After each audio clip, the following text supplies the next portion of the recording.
اور غائبانہ کی ہوئی دعائیں قبول ہوتی ہیں، منہ پر تو خوشامد ہو جاتی ہے۔ جب کوئی نہیں دیکھ رہا، کوئی ساتھ نہیں ہے، کوئی سن نہیں رہا، غائبانہ کوئی مسلمان کسی مسلمان کے لیے دعا کر رہا ہے تو یہ اس کی محبت کی علامت ہے، اخلاص کی علامت ہے، یہ اخلاص بری دعا ہے، اور ایسی دعائیں اللہ رد نہیں کرتے، قبول فرماتے۔ اس لیے دعائیں لینی چاہیے، غائبانہ دعائیں لینی چاہیے، اور حاجیوں کی دعائیں تو سب کے لیے ہونی چاہیے، ان سے دعائیں لینی چاہیے۔ یہاں تک کہ حضور علیہ السلام نے فرمایا جب حاجی واپس آئے تو اسے مصافحہ کرو اور اسے دعا کی درخواست کرو، وہ بخشا ہوا آ رہا ہے، اسے مصافحہ بھی کرو، اس سے دعا کی درخواست بھی کرو۔ سبحان اللہ۔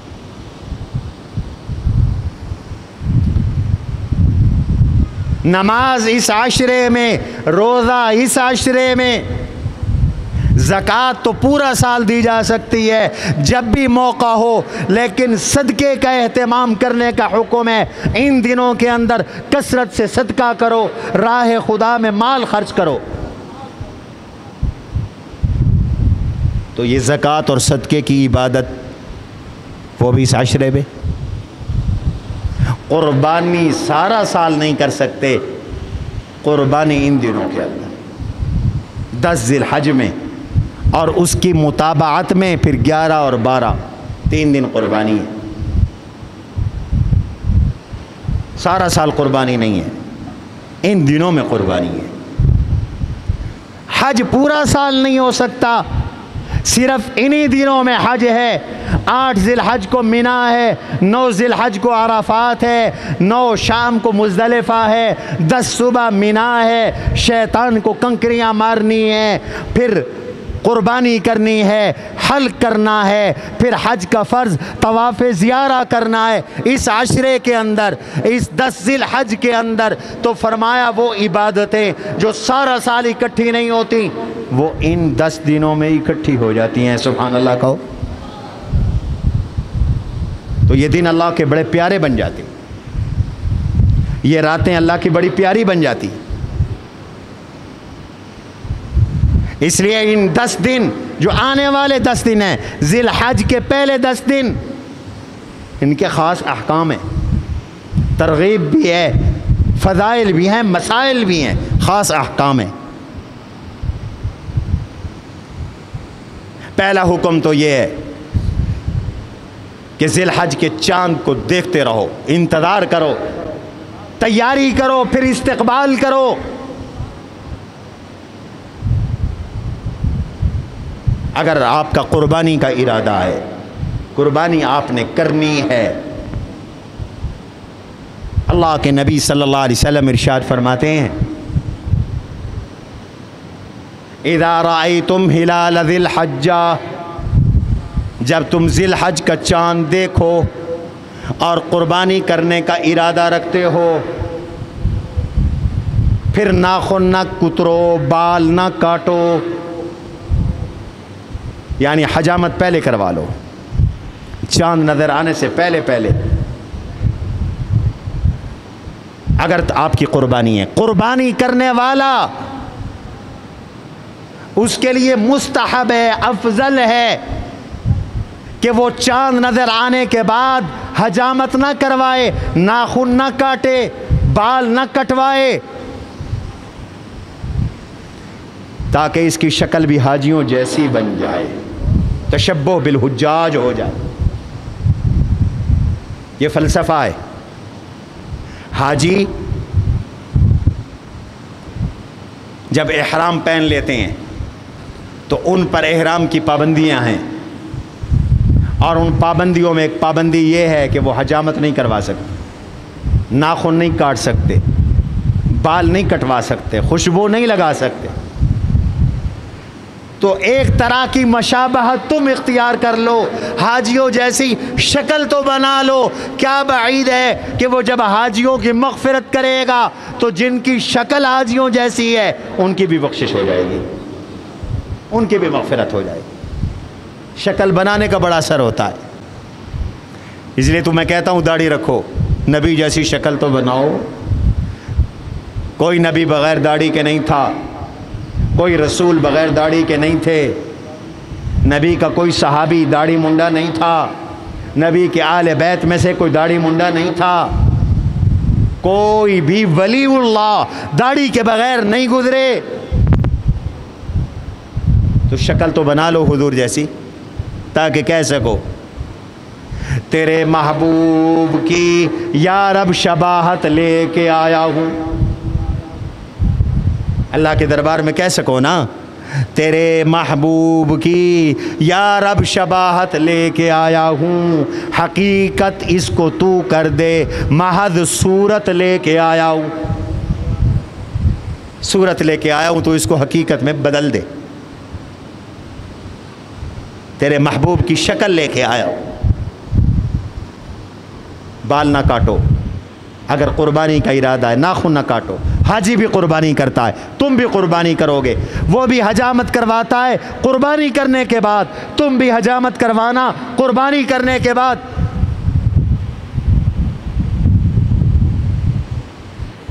دوسرا حکم ہے ان دنوں میں روزے رکھو، اور روزے کا اجر اور ثواب میں نے آپ کے سامنے عرض کیا، ایک روزے کا ثواب 1 سال کے روزوں کے برابر، خاص طور پر 9 ذی الحج کا روزہ۔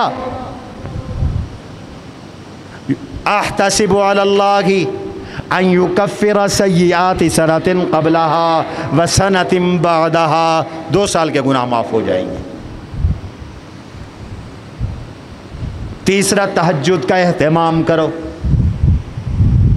ان 10 دنوں میں تہجد کا اہتمام کرو، 1 رات کی تہجد کا ثواب 1 سال اللہ کے راستے میں جاگنے کے برابر، عام جہاد سے بھی یہ اجر بڑھ گیا۔ ان دنوں کا تہجد اللہ کو زیادہ پیارا، زیادہ محبوب، زیادہ مقبول۔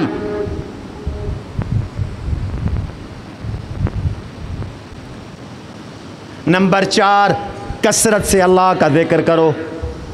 اللہ کے نبی علیہ السلام فرماتے ہیں فَأَكْثِرُوا فِيهِنَّ التَّحْمِيدَ وَالتَّكْبِيرَ وَالتَّهْلِيلَ، ان دنوں میں کثرت سے پڑھا کرو الحمدللہ، کثرت سے پڑھا کرو اللہ اکبر، کثرت سے کہا کرو لا الہ الا اللہ، گویا تیسرے کلمے کا ورد کثرت سے کرو، پڑھا کرو سبحان اللہ والحمدللہ ولا الہ الا اللہ واللہ اکبر۔ ابن عمر رضی اللہ عنہما جلیل القدر صحابی رسول، متبع سنت، سیدنا ابی ہریرہ رضی اللہ عنہ جلیل القدر محدث اعظم صحابی رسول، دونوں بازار میں جاتے تھے ان 10 دنوں کے اندر تو نعرے لگاتے تھے اللہ اکبر، تو وہ جب اللہ اکبر کہتے تھے بازار کے سارے دکاندار، خریدار، تمام ریڑیوں والے، چھابڑیوں والے، وہ بھی ابن عمر اور ابو ہریرہ کے ساتھ مل کر ذی الحج کے ان 10 دنوں میں کیا کہتے تھے؟ آپ بھی اونچی آواز سے کہیں اللہ اکبر، اللہ اکبر کہتے۔ کثرت سے اللہ کا ذکر کرو ان دنوں کے اندر، سبحان اللہ، الحمدللہ، لا الہ الا اللہ، اللہ اکبر، لا الہ الا اللہ، اس کی کثرت کرو۔ نمبر 5، گناہ نہ کرو ان دنوں میں، نماز نہ چھوڑو، بد نظری نہ کرو، آج کل کے عام گناہ ہیں جنہیں ہم گناہ ہی نہیں سمجھتے، نماز نہ پڑھنا، نماز چھوڑ دیتے ہیں ہم، یہ حکم تو قرآن کا ہے، فَلَا تَظْلِمُوا فِيهِنَّ أَنفُسَكُمْ، ان مقدس دنوں میں اپنے اوپر گناہ کر کے ظلم و زیادتی نہ کرو، ورنہ گناہ کرو گے اپنے اوپر ظلم کرو گے، پھنس جاؤ گے، پکڑے جاؤ گے، اللہ کی پکڑ میں آ جاؤ گے۔ جیسے مقدس جگہ میں گناہ کرنا خطرناک ہے، ایک ہے کوئی شراب پی رہا ہے گھر میں، کلب میں، وہ بھی گناہ ہے۔ پچھلے جمعے میں شراب کا گناہ بتا چکا ہوں، وقت نہیں ہے۔ لیکن اگر یہی بدبخت مسجد میں آ کے شراب پیے تو یہ برابر ہے اس گناہ کے یا بڑھ کر ہے؟ بولو بولو، بڑھ کر ہے۔ ایک آدمی باہر چوری کرتا ہے، وہ بھی بڑا گناہ۔ حدیث میں آتا ہے چور جب چوری کرتا ہے اسے ایمان نکل جاتا ہے، لا یسرق سارق وہو مؤمن۔ لیکن کوئی مسجد میں آ کے چوری کرے تو یہ اس سے بڑا گناہ، اور کوئی پھر مسجد حرام میں جا کے چوری کرے تو یہ کتنا بڑا گناہ، مسجد نبوی میں چوری کرے کتنا بڑا گناہ۔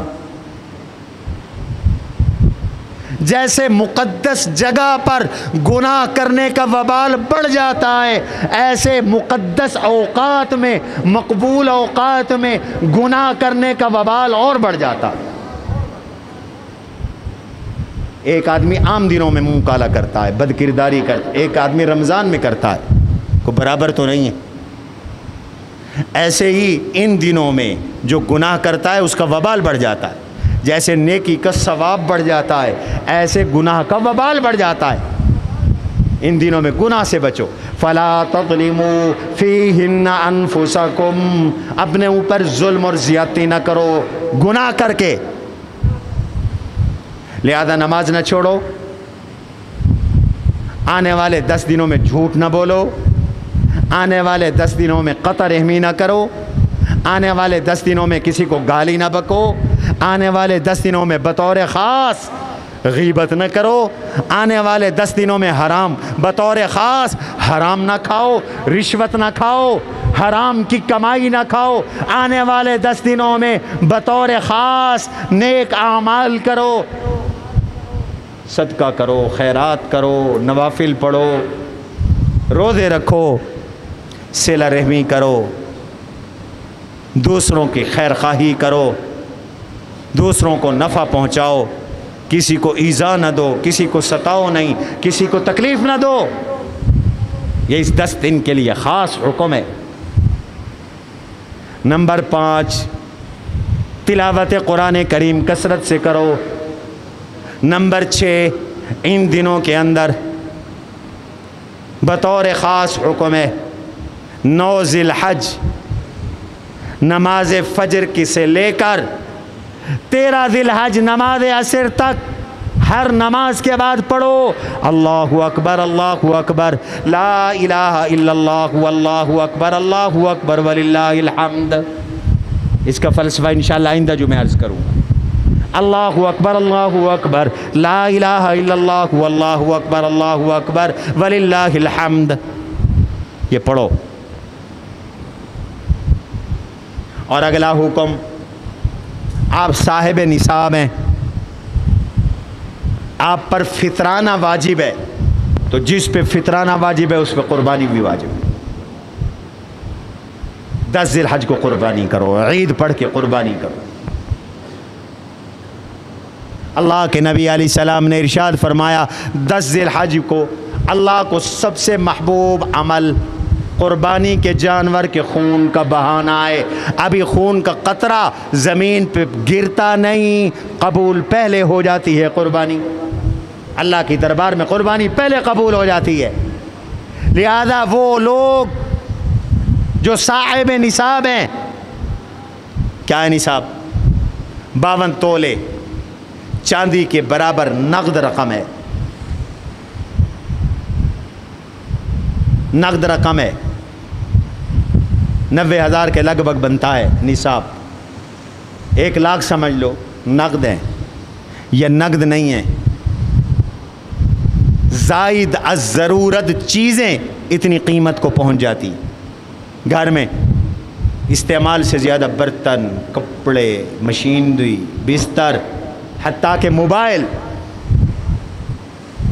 ایک سے زیادہ سواری، ایک سواری ضرورت ہے، ایک سے زیادہ سواری، ایک مکان ضرورت ہے، ایک آپ کا مکان ہے اور دوسرا مکان لیا ہوا ہے، کرائے پہ چڑھایا ہوا ہے، ویسے رکھا ہوا ہے، یا ایک مکان ہے دوسرا پلاٹ لیا ہوا ہے، یہ زائد ضرورت ہے، یا زیور ہے، کچھ سونا ہے، کچھ چاندی ہے، 52 تولے چاندی کی قیمت کو پہنچ جاتا ہے، آپ پر فطرانہ بھی لازم ہے، قربانی بھی لازم ہے، 10 ذی الحج کو قربانی کرنی ہے، یہ بطور خاص احکام ہے ان دنوں کے، اس 10 ذی الحج کے۔ اس لیے اللہ نے قرآن میں دوسری جگہ بھی فرمایا لِيَشْهَدُوا مَنَافِعَ لَهُمْ وَيَذْكُرُوا اسْمَ اللَّهِ عَلَى مَا رَزَقَهُم مِّن بَهِيمَةِ الْأَنْعَامِ سورۃ الحج۔ لوگو اللہ نے تمہیں جانور عطا کیے، اس پر بھی اللہ کا رزق، اللہ کا ذکر کرو، فی ایام معلومات، خاص دنوں میں ذکر کرو، اور وہ خاص دن یہ 10 ذی الحج ہے۔ ان 10 ذی الحجہ کے ان 10 دنوں میں کثرت سے اللہ کا ذکر کرو۔ اللہ مجھے اور آپ کو اس آنے والے عشرے کی عظمت کی قدر کی توفیق نصیب فرمائے، اور ان دنوں میں اللہ سے نعمتیں لینے کی توفیق نصیب فرمائے۔ سبحان ربک رب العزت عما یصفون وسلام علی المرسلین والحمد للہ رب العالمین۔ سنت ادا کر۔ قد عظمت فللأمجاد بانيها، ومن يسعى إلى العليا بما فيها